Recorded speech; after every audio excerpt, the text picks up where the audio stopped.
Ipinaubaya na ng pamahalaan sa bawat Pinoy workers ang kanilang desisyon kung mananatili pa sa Israel o uuwi sa Pilipinas sa gitna ng tumitinding tensyon sa pagitan ng Iran at ng Israel.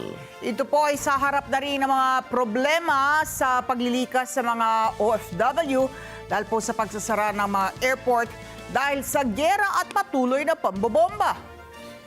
Samantala, dahil po sa bangayan ng dalawang bansang Israel at Iran, nababahala naman ang gobyerno na sisipa pa ng husto ang presyo ng mga produktong petrolyo sa pandaigdigang merkado kung saan tiyak na maapektuhan rin po ang Pilipinas. Kunin natin ang live report ni Eden Santos. Eden?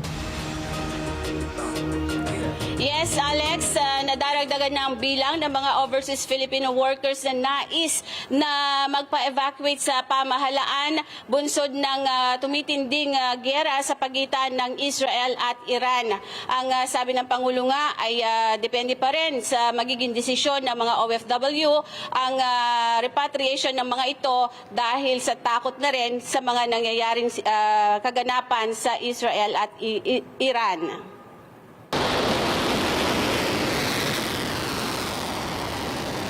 Wala pang plano ang gobyerno na magdeklara ng mandatory repatriation sa kabila ng patuloy na tensyon sa pagitan ng Israel at Iran. Sa ambush interview ay sinabi ni Pangulong Ferdinand Marcos Jr. na ipauubaya nila sa bawat overseas Filipino worker at bawat pamilya kung nais nilang magpa-evacuate. Tiniyak ng Pangulo na mahigpit pa rin ang kanilang monitoring sa mga Pinoy sa Israel at Iran. No, not yet. We generally leave it to each individual or each family to decide for themselves whether or not they feel safe or whether or not they would like to be evacuated. Aminado si PBBM na naging problema ang pag-evacuate sa mga OFW. Anya, marami sa mga airport ang nagsara dahil sa giyera.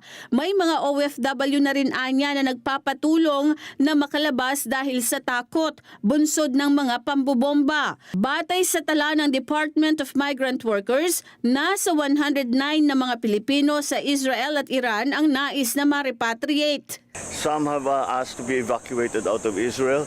Some now, nung una, sa Iran, ayaw nila munang umalis. Pero ngayon, meron nang sinasabi na kailangan, wala silang, natatakot na sila. Kaya nag-ahanap tayo ng ruta kung saan sila mailabas. Kinumpirma mismo ng Pangulo na patungo na sa Jordan ang mga opisyal ng Department of Migrant Workers para sa koordinasyon ng mga evacuee mula sa Israel at Iran. Idiniin naman ng Pangulo na isang seryosong problema ang epekto ng giyera sa presyo ng langis. Inaasahan na ng Pangulo ang pagtaas ng presyo ng mga produktong petrolyo.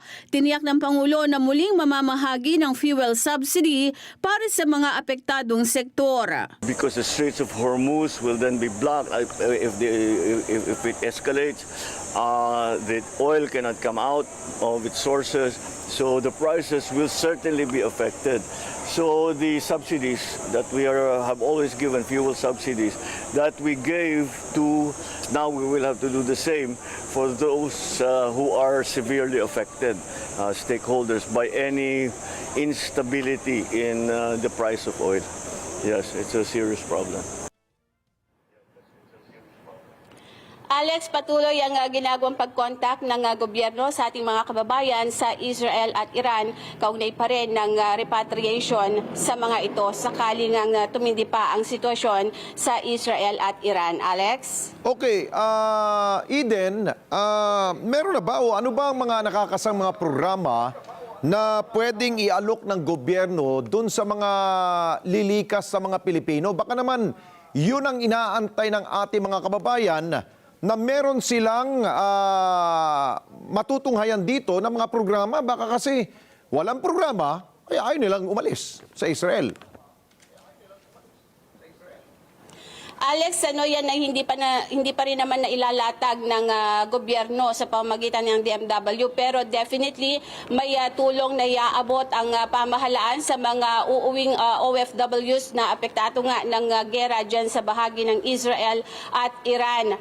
Yung usual na proseso at mga programa para sa mga OFW ay in place naman yan sa pamamagitan ng DMW at ng OWA. Pero yung kung ano pa yung maaring ialok ng gobyerno bukod sa mga usual nang ibinibigay sa kanila ay wala pa namang binabanggit ang pamahalaan kaugnay niyan na alam naman natin na sa mga nakalipas na mga ganyan ding sitwasyon, pangunahin sa pinoproblema o inaalala ng mga OFW ay yun ngang yung uuwian nila dito, meron bang trabahong naghihintay sa kanila o papaano yung kanilang pamilya kung wala naman pala silang magiging trabaho sa kanilang pagbabalik dito. Alex, sa mga susunod na pagkakataon ay yan yung ating aalamin sa gobyerno para naman mas maging malinaw din doon sa mga Filipino sa Israel at Iran at maging sa kanilang mga pamilya dito sa Pilipinas kung ano ba yung maaasahan pa nila sa ating pamahalaan, knowing na kabilang sila doon sa talaga namang nakakatulong sa pamagitan ng kanilang mga remittances sa patuloy na pag-unlad ng ating ekonomiya, Alex. At Eden, batay sa numero mula sa Department of Foreign Affairs at maging sa DMW, na 30,000 Filipinos ang nagtatrabaho dyan sa Israel, no? Pero ang mga humihiling na ma-repatriate at mauwi dito sa Pilipinas ay wala pa sa katiting lamang. Ang una nga nang humihiling is yung 18, no? Na mga workers na nasa hotel. Yung ba'y nakauwi na ba? Nagawa na ba ng paraan, Eden? Alex, yan yung kasama doon sa inaasahan na imimit ng DMW sa bahagi ng Jordan. Yung mahigit 100 ay pareho na yan, Israel at saka Iran. Kung ikukumpara mo nga doon sa sinasabi mo na sa Israel ay nasa 30 hanggang 50,000 na Filipino ang nandyan, kasama na yung mga undocumented. At sa Israel naman ay mahigit kumulang sa 2,000. Napakaliit, napakakonti pa nung bilang ng mga OFW na nagpasabi na sila ay nais ng umuwi ng Pilipinas dahil nga sa takot sa nangyayaring tensyon sa pagitan ng Israel at ng Iran. Pero ang doon, kung worst comes to worst, kunyari talagang wala nang madadaanan at walang ibang paraan para mailikas natin ang ating mga kababayan, parang too late na hero na. Hindi kaya maaring gumawa na kagad ng pasya o desisyon ang ating gobyerno para maligtas ang ating mga kababayan doon. Doon sa mga nakita nating komento, Alex, kabilang yan doon sa sinasabi nila na dapat ang gobyerno ang magkaroon ng plano, programa para sa mga OFWs. Dahil sa narinig nila mula sa Pangulo kanina, parang sinasabi na depende doon sa mga individual o mga pamilya kung gusto nilang magpa-repatriate. Kung titingnan mo, Alex, napakakonti talaga nung nagpasabi na gusto nilang umuwi ng Pilipinas. Kumpara doon sa dami ng bilang ng mga OFW na nandyan sa dalawang nag-aaway na bansa na yan, Alex. Okay, maraming salamat sa iyo, Eden Santos. Mata natin sa Malacanang. Kinumpirma naman po ng Israeli Ambassador to the Philippines na may mga government official ng ating bansa na stranded ngayon sa Israel. Kabilang sa mga nasabing opisyal ang 2 party list representative. Wayne De La Fuente sa detalye ng balitang yan.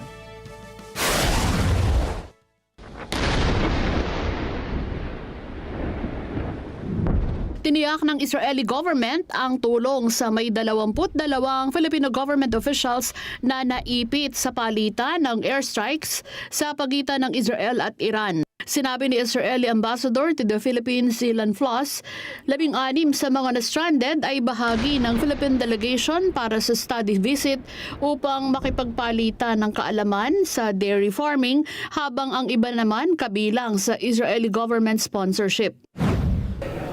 All of them are being taken care of by the Israeli government, and we're also looking for ways how to send them back to the Philippines. This is our responsibility and our commitment. I can tell you that they are getting fed, lodging, and whatever they need, we're catering for, and I know that they are doing fine. Of course, it's not a pleasant situation. Kabilang sa mga na-stranded, sina Barugo Leyte Mayor Aaron Balais, Lawaan Eastern Samar Mayor Athena Mendros at Hindang Leyte Mayor Betty Cabal, habang hindi na binanggit pa ni Ambassador Flas ang iba pang government officials na na-stranded. Nakatakda na sana umuwi sa bansa ang nasabi mga opisyal sa June 20, ngunit kasalukuyan silang pinatuloy sa bomb shelter sa loob ng kanilang tinutuluyang hotel. It's a lot of coordination between governments and countries, and this is exactly what we are trying to do now. And I really hope that very soon we can announce that they are on the way home, but we're not there yet, so we have to wait patiently. Samantala, nakikipag-ugnayan naman ang Office of the Secretary General ng House of Representatives sa Department of Foreign Affairs para alamin kung sino ang dalawang party list representatives na stranded sa Israel. Sa record ng Kamara, 2 ang nagpaalam na bibiyahe sa Israel, ngunit hindi natuloy ang mga ito. Kabilang dyan, si Batangas Representative Lianda Bolilla na nagkansela ng biyahe at San Jose del Monte City, Bulacan Representative Rida Robes na hindi na nag-apply ng travel clearance. Samantala, pinangangambahang namang tumaas pa ang bilang ng mga overseas Filipino na magiging biktima ng Israel-Iran war. Batay sa datos ng Embahada ng Pilipinas sa Israel, nasa 49 na Pinoy ang nawalan ng tahanan at kasalukuyang nakikituloy sa evacuation centers dahil sa palitan ng bomba ng Israel at Iran. 63 Pinoy naman ang nakatanggap ng assistance gaya ng temporary shelter para sa relief packages kasama ng pagkain, kasuotan at hygiene products. 7 Pinoy naman ang sugatan, kabilang ang isa na nasa critical na kondisyon at naka-confine sa Shamir Medical Center, isa naman na nasa Kaplan Medical Center, habang 5 sugatan na ang na-release ng ospital. Una nang nagpahayag ang 150 Pinoy sa nasabing bansa na nais sumailalim sa repatriation program o pagpapauwi sa Pilipinas. Samantala, handa naman sagutin ng Israeli government ang hospitalization fees ng mga Pinoy na nasugatan matapos ang nangyaring Iranian air raids. Lahat nila ng nasabing Pilipino ayon kay Ambassador Flas makakatanggap ng financial assistance at full medical support katulad ng ibang Israeli. All of them are in Israel and will get the support and compensation or whatever mechanisms we have like any other Israeli. So there is no doubt that the Israeli government is committed to anybody who is in Israel to support them the same as we did before. Sa huling tala ng Israel government, mayroon ng 24 na patay dahil sa patuloy na airstrikes ng Iran, habang 12 naman na ang sugatan. Weng de la Fuente para sa Mata ng Agila, matatag, tapang, matapat.